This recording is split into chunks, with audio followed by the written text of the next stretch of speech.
السلام عليكم ورحمة الله وبركاته. ازيكم يا أطفال يا حلوين، عاملين ايه؟ إن شاء الله بخير.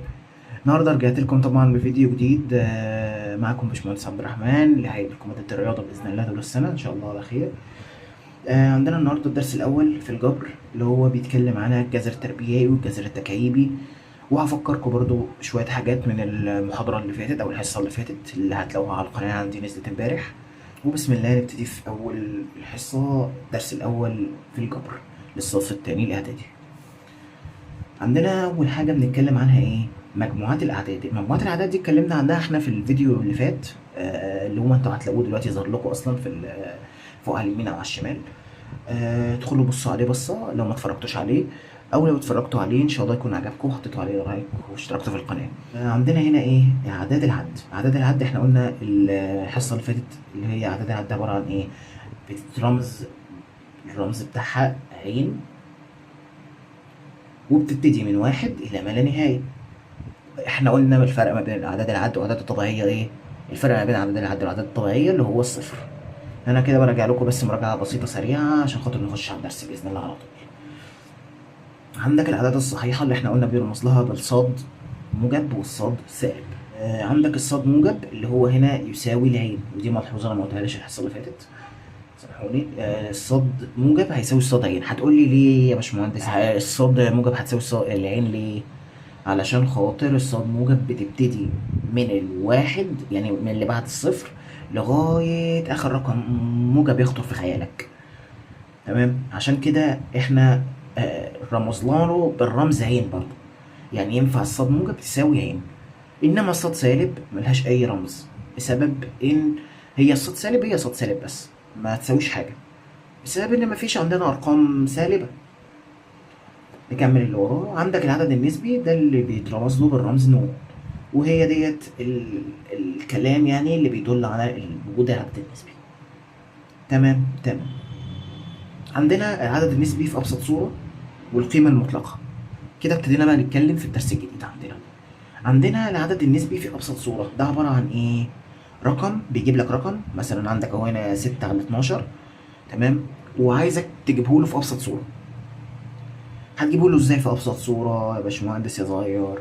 تجيبه له في ابسط صورة عن طريق ان انت تقسم الرقمين تحت وفوق على نفس الرقم. يعني ازاي؟ خلينا كده نجيب الورقة دي. عندك هنا 6 على 12 هيساوي كام؟ هنعمل ايه بقى؟ هنقسم فوق على الاتنين وتحت على الاتنين، لان ده اكتر رقم ينفع يعني الرقم اللي تقسم عليه فوق لازم تقسم عليه تحت، لازم، ولازم الاتنين يكونوا بيقبلوا قسمة على الرقم اللي انت اخترته. يعني هنا 6 على الاتنين فيها 3، و12 على الاتنين فيها 6، لان الاتنين في 6 ب12. تمام، الاتنين اهو، الاتنين في 6 ب12، والاتنين في 3 ب6. تمام كده لغاية هنا؟ تمام اوي ان شاء الله. عندك ايه تاني؟ عايز في ابسط صورة. احنا كده لسه ما خلصناش السؤال، احنا كده عايزين نبسطها اكتر من كده. يعني عندك 3 على 6 ينفع تتبسط تبقى ايه؟ ممكن تقسم اللي فوق على 3 واللي تحت على 3، فبالتالي هيبقى يساوي معاك كام؟ 1 على 2. ودي في ابسط صورة. هتقولي طب اعرف منين ان انا وصلت لابسط صورة؟ ان ما ينفعش انك تقسم العددين الاخرى على اي عدد تاني. يعني 1 ينفع تقسمه على كام؟ مفيش. 2 ينفع تقسمه على كام؟ مفيش. ولو جربت وقلت انك تقسم مثلا فوق على الاتنين وتحت على الاتنين بحيث ان الاتنين اللي تحت تبقى 1، مش هتنفع، لان فوق هيبقى فيه نص وهتلخبط الدنيا معاك، ومش هتبقى وصلت لابسط صورة برضه. فهي دي ابسط صورة بتاعت 6 على 12. عندنا مثلا سؤال تاني، مثلا ممكن اجيب لك كام؟ 8 على الكام؟ على 4. 8 على 4 مثلا. حلها لي كده، حلها لي وبعدين نفتح الفيديو تاني. هتحلها تعمل ايه؟ فوق على الاتنين وتحت على الاتنين. تمام. هيبقى 2 في كام ب8؟ 2 في 4. هيبقى فوق 4، وهيبقى تحت كام؟ وهيبقى تحت 2. احنا كده وصلنا لأبسط صورة ولا لأ؟ شاطر، لسه ما وصلناش لأبسط صورة. المفروض انك تبسط اكتر من كده. هتبسط اكتر من كده ازاي يا حلو؟ هتعمل فوق على الاتنين وتحت على الاتنين عشان تطلع معاك كام؟ عشان تطلع معاك 2/1 اللي هي هتساوي 2. اتفهمت يا معلم؟ ان شاء الله تكون اتفهمت. نخش على الجزئية اللي بعدها اللي هي موجودة هنا عندنا، اللي اسمها القيمة المطلقة. القيمة المطلقة رمزها كده، وبيبقى جواها يا عدد موجب يا عدد سالب، بس الرقم اللي هي بتطلعه دايما دايما دايما واوعى تنساها بيبقى موجب. يعني ايه يا باشمهندس؟ تعالى هات الورقة دي تاني كده. يعني مثلا انا جبت لك قيمة مطلقة جواها -4، هيبقى الناتج بتاعها كام؟ شاطر، 4. ليه؟ عشان انا قلت لك ان دايما علامة القيمة المطلقة بتطلع رقم موجب بس، ودي تتحفظ في دماغك صم، بتطلع رقم ايه؟ موجب بس. تمام. فلنفرض مثلا رقم تاني عندك -500 مثلا يا سيدي. -500 يبقى هيطلع بكام؟ شاطر، هيطلع ب500. انت كده صح الصح. دلوقتي لو فرضنا في رقم تاني مثلا اللي هو كام؟ اللي هو مثلا 500. هتقول لي يا باشمهندس ده الرقم اللي جوه القيمة المطلقة موجب، طب هيطلع ازاي؟ هيطلع هو. هقول لك ايوه شاطر عليك، باشمهندس صغير. انت كده باشمهندس صغير ان شاء الله. اشوفك باشمهندس قد الدنيا كده. القيمة المطلقة لأي رقم موجب بيطلع نفسه هو الرقم الموجب. تمام كده؟ تمام كده. شفت بقى الدرس ازاي؟ ده ان شاء الله يبقى بسيط وسهل وجميل. هو الدرس ده مش هيطول معانا لانه بسيط ان شاء الله. كده احنا خلصنا القيمة المطلقة وخلصنا العدد النسبي في أبسط صورة. قلنا أبسط صورة نعمل ايه؟ نقسم فوق وتحت على نفس الرقم، ودي أهم نقطة. القيمة المطلقة قلنا جواها سواء رقم موجب أو رقم سالب لازم بيطلع بإشارة موجب في الآخر زي الأمثلة اللي احنا اديناها لكم. لو ما فهمتش رجع الفيديو إن شاء الله تفهم. تاني جزء عندنا في الحصة النهاردة اسمه ايه؟ اسمه الأسس. عندنا هنا سؤال بسيط بيقول لك ايه؟ إذا كان أ وب عددان نسبيان، م ن عددان صحيحان،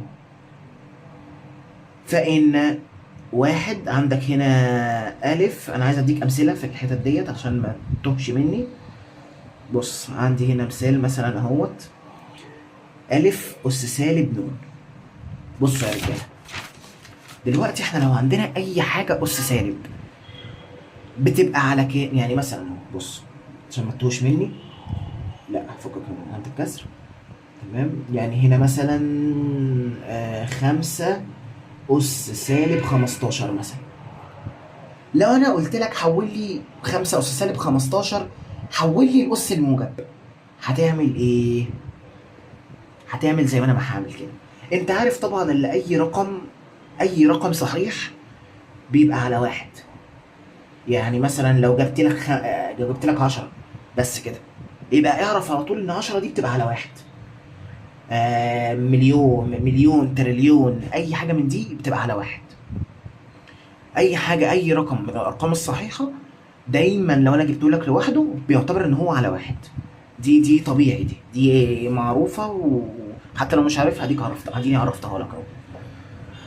فانا مثلا لو جبت لك مثلا 5000 مثلا، اي رقم بقى يخطر على بالك، 5000 برضه اكنها على 1.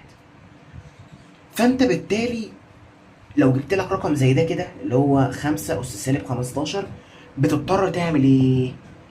بتضطر تنزل اللي فوق تحت وتطلع اللي تحت فوق. احنا يعني المقام بسط والبسط مقام باختصار.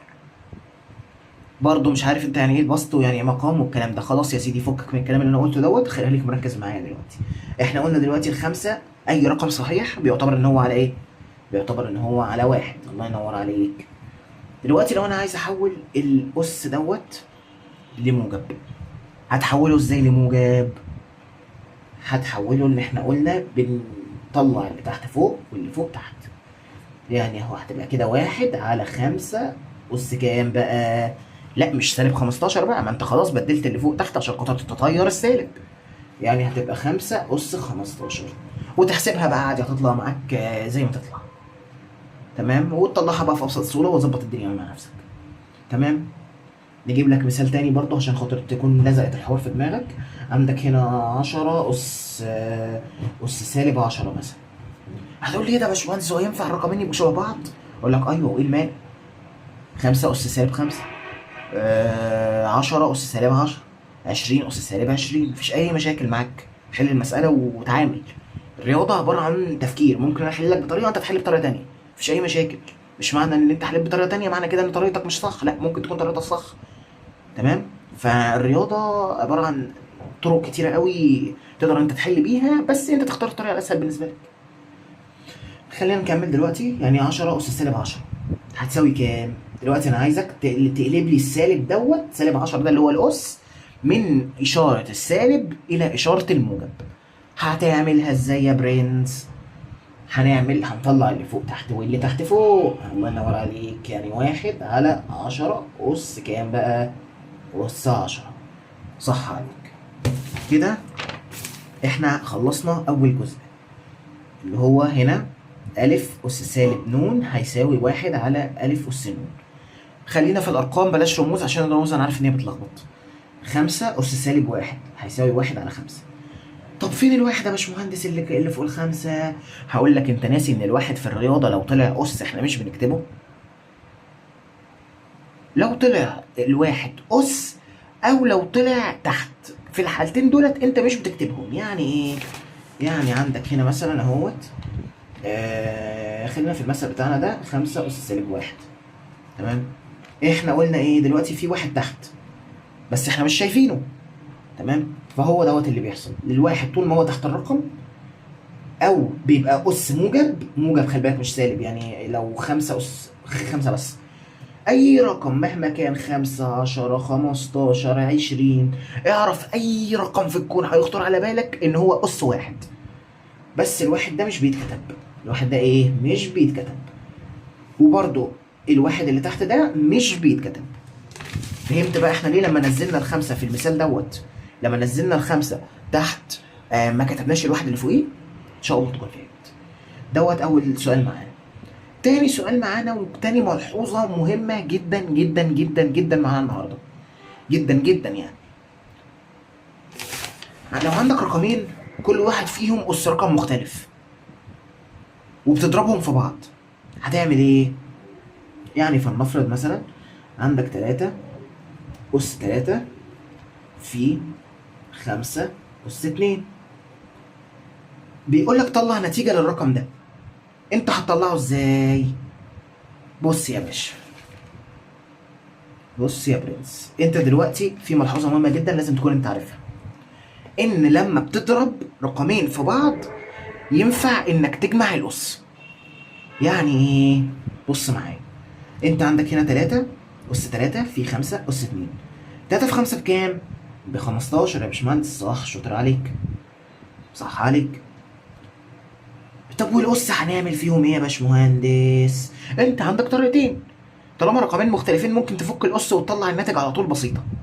بس احنا الناس كبيرة، فاحنا عايزين نتعامل شبه الناس الكبيرة. صح ولا مش صح؟ انت دلوقتي كراجل كبير المفروض انك تعرف عند الضرب نجمع الأسس. عند الضرب ايه؟ عند الضرب يعني في الضرب تجمع، وفي القسمة تعمل ايه؟ تطرح. الله ينور عليك، ديت مهمة جدا انك تكون عارفها. يعني في الضرب هنا هنعمل ايه؟ هنجمع الأسس. يعني 3 زائد 2 كام؟ 5. يعني 15 أس 5. ندينا مثل تاني. بص يا باشا، دلوقتي انت هنا عندك 5 أس 5 في 15 أس 20 هيساوي كام يا برنس؟ 5 في 15 بكام؟ انا عايز اجيب ارقام بسيطة بس عشان نعرف نحسبها مع بعضينا. ماشي. يعني انت عندك هنا 5 في 5. ينفع الارقام الاتنين يكونوا شبه بعض؟ عادي جدا. اتعامل انت رياضة. 5 أس 5 في 5 أس 20 ده هيساوي كام بقى؟ عايزك تقفل الفيديو تحلها مع نفسك وترجع تفتحه تاني. 5 في 5 بكام قلنا؟ ب25. يبقى هيساوي كام؟ 25 أس 25. طب ال 25 اللي فوق دي جت منين؟ من جمع 5 زائد 20. طب جمعناهم ليه؟ علشان خاطر في الضرب بنجمع الأسس، وفي القسمة بنطرح الأسس. داخلين احنا دلوقتي على القسمة. كده احنا خلصنا تاني ملحوظة مهمة معانا. تالت ملحوظة مهمة بقى، واللي انا لسه كنت قايلها لكم من شوية، ان هو عند القسمة بنطرح الأسس. بنطرح الايه؟ بنطرح الأسس. اهو هنا عندك مثال اهو، يعني 3 أس 3 على 3 أس 2 هيساوي كام؟ 3 أس 3 ناقص 2 اللي هو 3 أس كام؟ 3 أس 1. وهنا الواحد برضو ايه؟ ما بيتكتبش زي ما كنا متفقين. تمام يا شباب؟ ان شاء الله يكون كل حاجة تمام معاك. نخش على الملحوظة اللي وراها، هم 6 ملاحظ مهمين جدا معاك في المنهج. عندك ملحوظة رقم 4، لما تلاقي قوس زي ده كده عايز تحله. بصوا معايا، لما تلاقي قوس زي ده كده اللي هو مثلا نكتب كام مثلا؟ نكتب كام مثلا؟ خلينا مثلا 5. احنا هنا ايه النظام؟ 5. لا بلاش 5، خلينا رموز. ماشي خلينا رموز. يعني هنا عندك الرموز 2 زائد س الكل أس 5، وبيقول لك طلع ناتج للقوس ده. انت هتعمل ايه يا شطور؟ هتعمل ايه؟ هتعمل كالتالي، انك هتمسك الأس دوت توزعه هنا وتوزعه هنا. يعني هيطلع معاك كام؟ 2 أس 5 على زائد س أس 5. 2 أس 5 بكام؟ أيا كان بقى الرقم اللي هتطلع هي كام. تمام؟ أيا كان الرقم اللي هيطلع من 2 أس 5 هيطلع هنا الرقم بتاع 2 أس 5 زائد س أس 5. يعني باختصار لو طلع قوس عليه أس، الأس ده احنا بنعتبره أكنه قفل، بيبقى قفل على القوس. فانت هتعمل ايه عشان تفك القفل دوت؟ انك تمسكه توزعه على الحاجات اللي جوه القوس. دي الملحوظه رقم 4 معانا، وان شاء الله تكون بسيطه. ونفس الطريقه بالظبط هتعملها في القسمه. يعني انت عندك هنا برضو، خلينا نشتغل كده، يعني 2 على س الكل أس 5 هيساوي كام؟ لو شاطر بقى قول لي. هنمسك برضو 5 نوزعها على 2 مرة ونوزعها على 5 مرة، فبالتالي هيبقى 2 أس 5 على س أس 5، وهو ده الناتج. طبعا الناتج ده مش في أبسط صورة، لأن ما يعني غالبا الأسئلة دي لما بتيجي مش بيقول لك طلع في أبسط صورة. لو بتيجي بالرموز، لو بتيجي بأرقام هيطلعها لك في أبسط صورة عادي جدا. تمام؟ تمام. عندنا هنا بقى الملحوظة الأخيرة اللي هو رقم 6. هتعمل إيه لو لقيت أسين فوق بعض؟ يعني مثلا هنا خلينا نعمل 2 أس 2 والقوس كله هيتعمل أس 5. هتعمل إيه في الحالة ديت؟ في الحالة ديت يا باشا بتمسك الأس ده تضربه في الأس ده، أهو زي ما مكتوب هنا ألف أس ميم الكل أس نون هيساوي ألف ميم نون. يعني هنا هتبقى 2 أس 2 في 5. الملحوظات دي خلي بالك مهمة جدا، لأن دي هتنفعك جدا جدا جدا في المنهج وفي الأسئلة اللي جاية لنا إن شاء الله دلوقتي. تمام؟ أنت كده تمام؟ إن شاء الله كله تمام في السليم. خلينا نديلكم مثال تاني بس على القوس دوت. يعني مثلا عندك هنا قوس 5 أس 5 الكل أس 5. هتقول لي ينفع المنظر ده؟ هقول لك ايوه ينفع، واحل عادي خالص ولا اكنك شايف اي حاجه. هنا قلنا هنعمل ايه؟ قلنا الناتج هيطلع كام؟ هنضرب الأسين في بعض، لان هيبقى 5 في 5 بكام؟ ب 25، لان هيبقى 5 أس 25. تمام كده؟ تمام ان شاء الله. دي الملحوظه الاخيره، وكده خلصنا كل مواضيع الاسس. نراجعهم تاني مع بعض. اول حاجه قلنا لو في اشاره سالب في الاس ننزل اللي فوق تحت واللي تحت فوق. تاني حاجة في الضرب قلنا بنجمع الأسس. تالت حاجة في القسمة قلنا بنطرح الأسس. يعني قسمة طرح ضرب جمع باختصار. عندك رقم 4 التوزيع بتاع الأس. عندك رقم 5 برضو التوزيع بتاع الأس. عندك رقم 6 لو أسين فوق بعض بتضرب الأسين في بعض. كده احنا رجعناها مراجعة سريعة جدا وبسيطة. تعالوا نتنقل بقى على الجذر التربيعي، وهو ده بقى اساس الدرس بتاعنا اصلا بتاع النهارده، لان الدرس بتاعنا اسمه الجذر التربيعي والتكعيبي. تمام. بصوا ركزوا معايا فوق هنا، ركزوا معايا. عندك هنا ايه؟ جذر 9. اولا عايزين نديكم كام ملحوظه في الجذر التربيعي. خلي بالكم التربيعي عندكم انتوا في الجذر التربيعي السالب، يعني لو في سالب جوه الجذر التربيعي ما يطلعش قيمه، يطلع ليس له معنى او غير معرف زي ما انا كاتب هنا. طب ولو صفر تحت الجذر يطلع نفسه هو الصفر. تمام. انتوا عارفين ده الجذر ده عباره عن ايه اصلا؟ الجذر ده عباره عن انا عايز ابسطها لكم بقدر الامكان، اللي هو رقمين شبه بعض مضروبين في بعض، انت بتاخد واحد منهم. يعني مثلا هنا عندك جذر 9 يبقى كام في كام، يعني رقمين شبه بعض لو اتضربوا في بعض يدوك 9. ايه هما؟ 3 في 3. اي والله ينور عليك، يعني الناتج هنا هيطلع لنا كام؟ هيطلع لنا ب3. صح كده عليك. طيب واللي بعده بقى في سالب بره، يعني طول ما السالب بره المسألة مش هتتأثر معاك بأي حاجة، نزل السالب زي ما هو. بس لو بره، لو جوه الجذر خلي بالك هيطلع الناتج غير معرف. يعني ما ينفعش الجذر يكون تحتيه رقم سالب خالص او جواه بمعنى اصح. طالما ان السالب بره زي المسألة دي كده يبقى حلها عادي جدا، هتطلع برضو بسالب 3.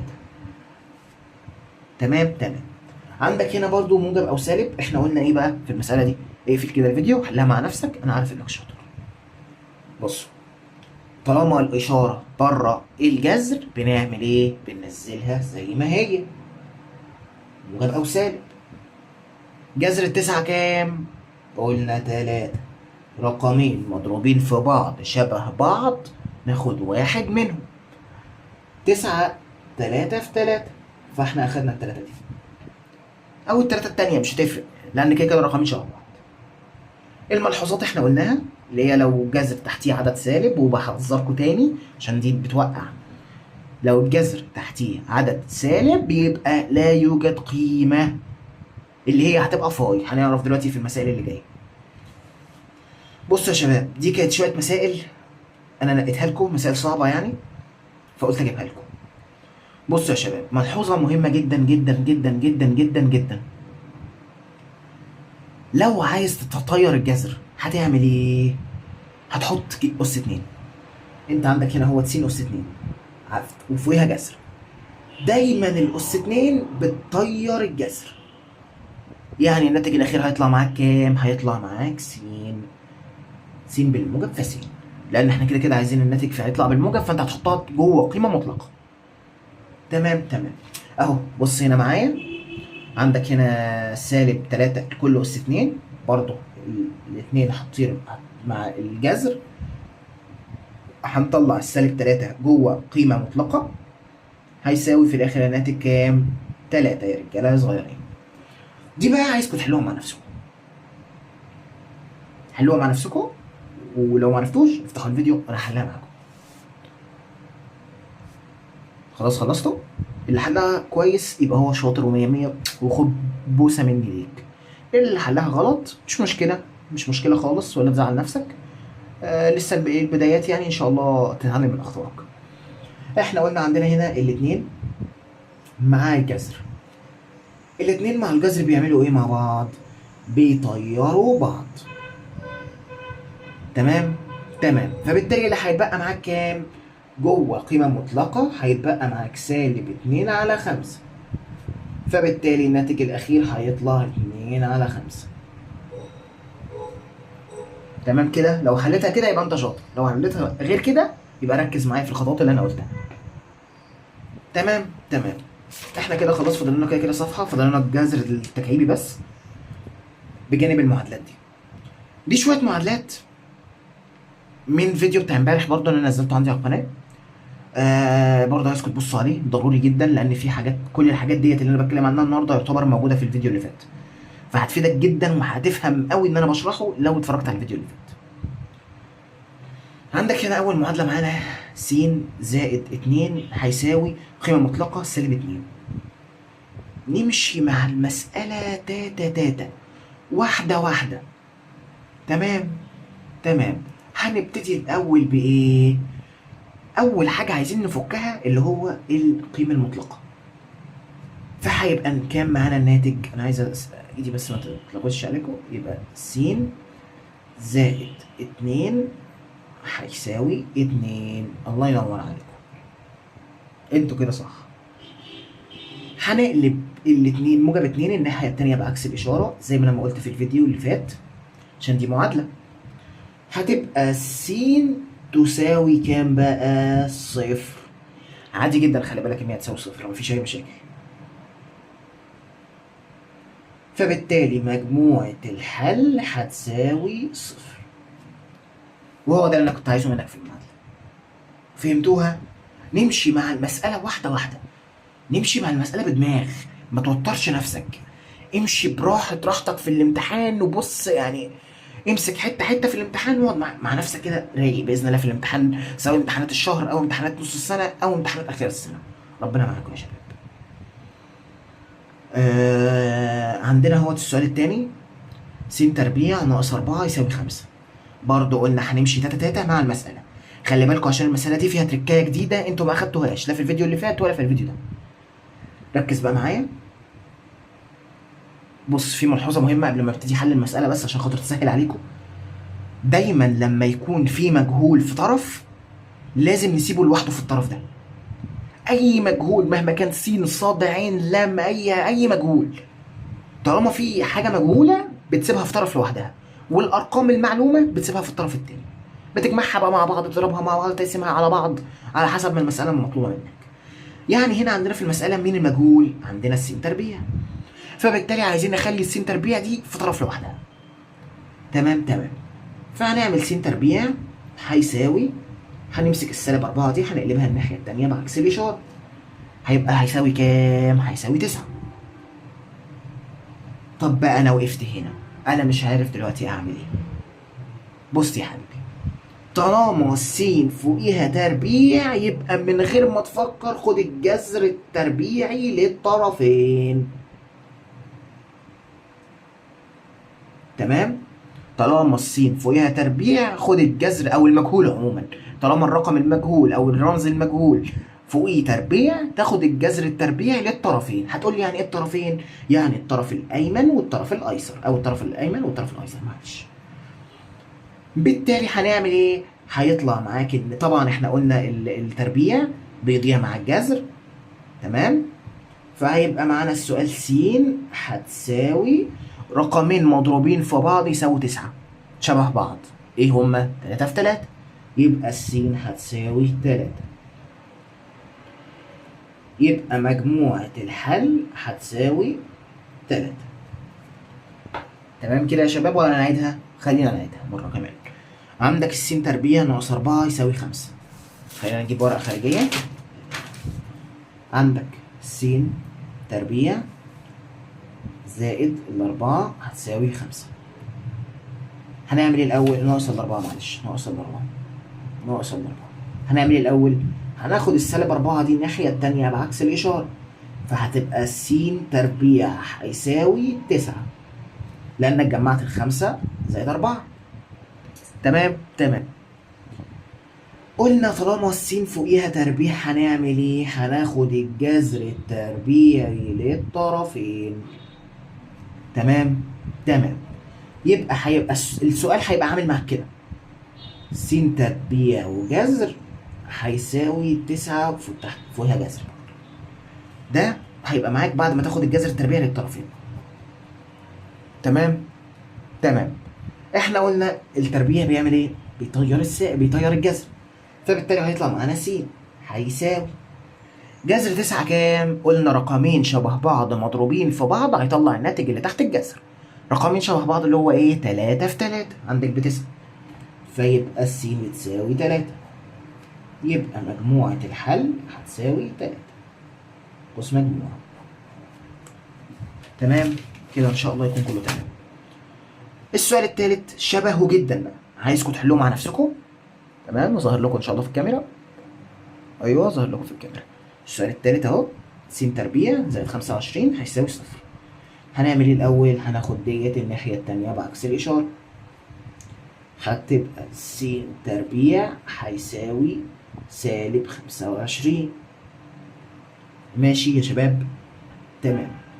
فبالتالي هنعمل ايه؟ قلنا فوق السين تربيع يبقى هناخد الجذر التربيعي للطرفين، وتكتب له في الامتحان كده، يعني تعمل له في الامتحان زي ما انا عامل لك كده جذر وتحتيه للطرفين عشان يفهم انك فاهم، عشان يديك درجات زياده. كل خطوه زياده في الرياضه بتديك درجات زياده ولو خطوه تافهه. تمام تمام.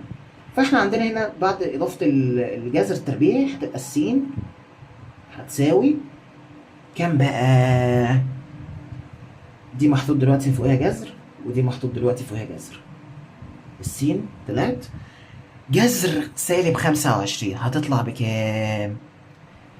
اوعى تقول لي 5، اوعى تقول لي 5. لو قلت 5 هزعل منك. وبرضه اوعى تقول لي سالب 5 لان برضه سالب 5 غلط.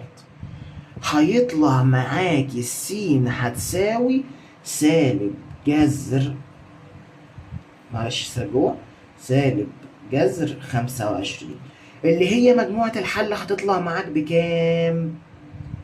هتطلع معاك بفاي.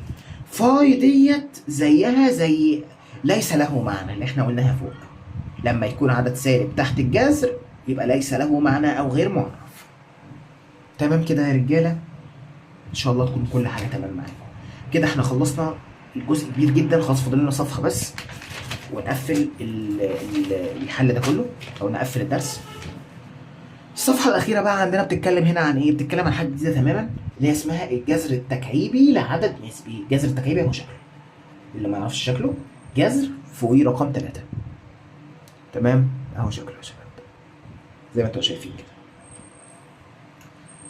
عندنا هنا كام ملحوظة مهمة، لأن الجذر التكعيبي مش شبه خالص الجذر التربيعي، عكس الجذر التربيعي في كل حاجة. أنت عندك هنا الجذر التربيعي، الجذر التربيعي كان بيقول لك ايه؟ كان بيقول لك لو انا جوايا رقم سالب ما يطلعش قيمه. لكن الجذر التكعيبي يقول لك ايه؟ لو انا جوايا رقم سالب اطلع لك قيمه. تمام؟ الجذر التكعيبي والجذر التربيعي الاثنين مشتركين، اللي لو رقم موجب جواهم هيطلعوه. بس الفرق ما بينهم في السالب. الجذر التكعيبي لو جواه سالب يطلع لك رقم، الجذر التربيعي لو جواه سالب يطلع لك فاي. مجموعة الحل، خلي بالك مجموعة الحل فوق. تمام؟ تمام. خلينا نخش كده على المسائل ديت. عندك هنا جذر 3 جذر تكعيبي للثمانية اللي هو كام؟ اللي هو 2. الله ينور عليك. 3 أرقام. الجذر التكعيبي عبارة عن 3 أرقام مضروبين في بعض شبه بعض بيدوك الرقم اللي تحتيه. تاخد منهم أي واحد.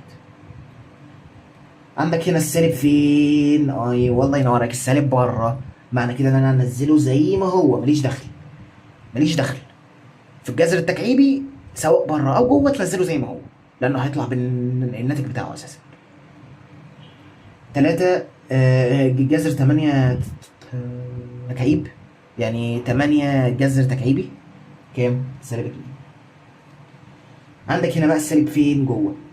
لو انت بقى مش فاهم هتقول لي الناتج هيطلع جذر تكعيبي سالب 8.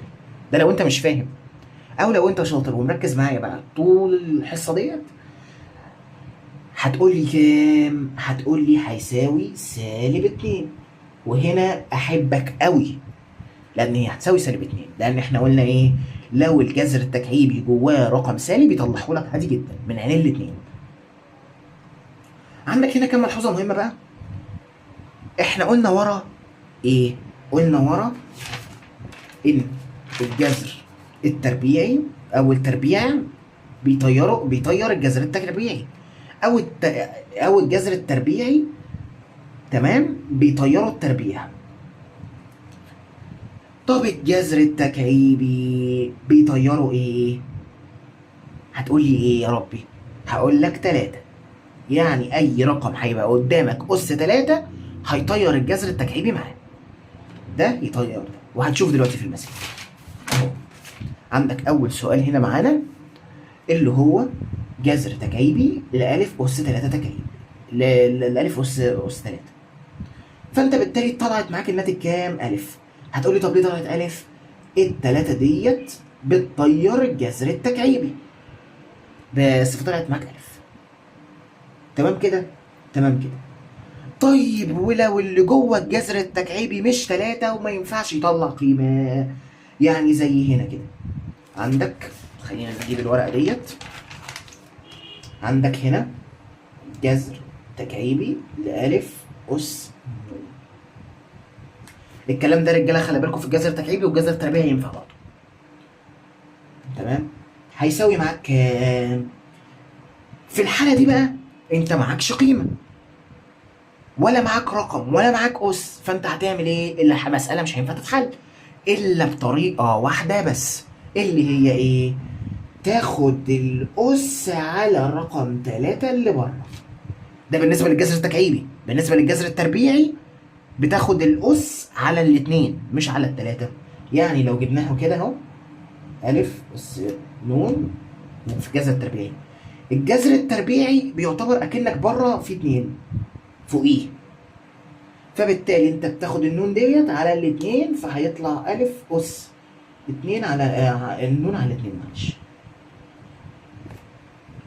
فهنا هيطلع معاك كام؟ ألف أس نون على 3. مفهومة؟ اهي ألف أس نون على 3. مفهومة؟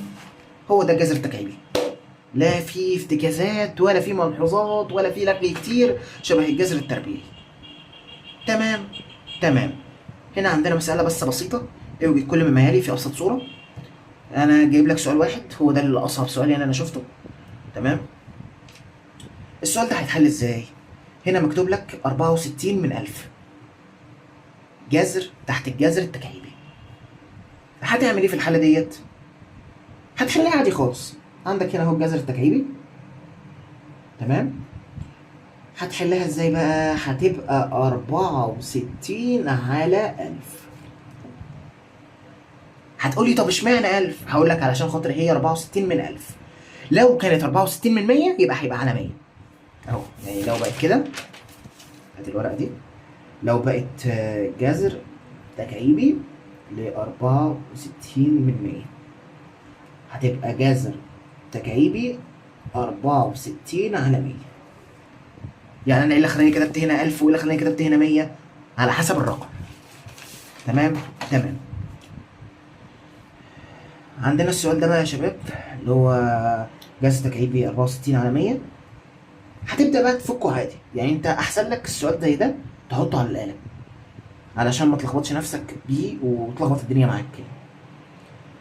هتبدا تبسطه لابسط صوره ابسط صوره ابسط صوره لغايه ما هيوصل معاك في الاخر ان هو هيبقى هيساوي 4 على 10 اللي هي هتساوي 4 من 10. عشان كده انا بقول لك بفضل لك تحطه احسن على الاله، هيطلع لك 4 من 10 على طول و4 على 10. بما ان مسموح لكم استخدام الاله فاسهل لكم في الحاجات دي الاله، مش محتاج ان انا اشرحها لكم واوجع لكم دماغكم، انا شرحها طويل. تمام تمام. انا بقى جاي اختبركم هنا. ده خلاص اخر حاجه في الحصتات النهارده. حل كل من المعادلات الاتيه. عندك المعادله دي بتتكلم ازاي بقى ولا بتقول ايه؟ عندك المعادله ديت بتقول لك ص ناقص 2 الكل اس 3 هيساوي سالب 343. بصوا يا شباب، في ملحوظه مهمه قوي في الجذر التكعيبي. طالما في قوس عليه 3 هتاخد الجذر التكعيبي للقوس ده، او هتاخد الجذر التكعيبي للطرفين. يعني هنا هتعمل جذر تكعيبي للطرفين. لو لقيت مسألة شبه دي كده لازم تاخد الجذر التكعيبي للطرفين، ما تشتغلش فيها الا لما تاخد الجذر التكعيبي للطرفين. فبالتالي احنا معانا هنا الآلة اهي، هنعمل شيفت جذر عشان الجذر التكعيبي سالب 3 4 3 هيطلع معاك سالب 7. يعني ص ناقص 2 هيساوي سالب 7. وهنبدأ بقى نشتغل. هنقلب بالسالب 2 الناحية التانية بعكس الإشارة، يبقى ص هتساوي سالب 7 موجب 2 هتساوي سالب 5. فبالتالي مجموعة الحل هتساوي سالب 5. بس كده. وده كان آخر سؤال معانا في الحصة النهاردة. إن شاء الله تكون الحصة عجبتكم النهاردة، وإن شاء الله تكونوا فهمتوا مني. لو في أي كومنتات، أي تعليقات سلبية إيجابية، هتلاقوا تحت الكومنتات عندكم مفتوحة. اكتبوا لي وإن شاء الله أعدل أي حاجة من اللي أنتوا هتكتبوها. شكرا جدا على حضوركم الحصة النهاردة، وما تنساش السبسكرايب واللايك عشان تعلي القناة عندي. واستنوني بإذن الله في الحصة الجاية على خير، وما تنسوش تشتركوا علشان خاطر توصل لكم الإشعار بتاع الحصة الجاية. وبس كده. السلام عليكم.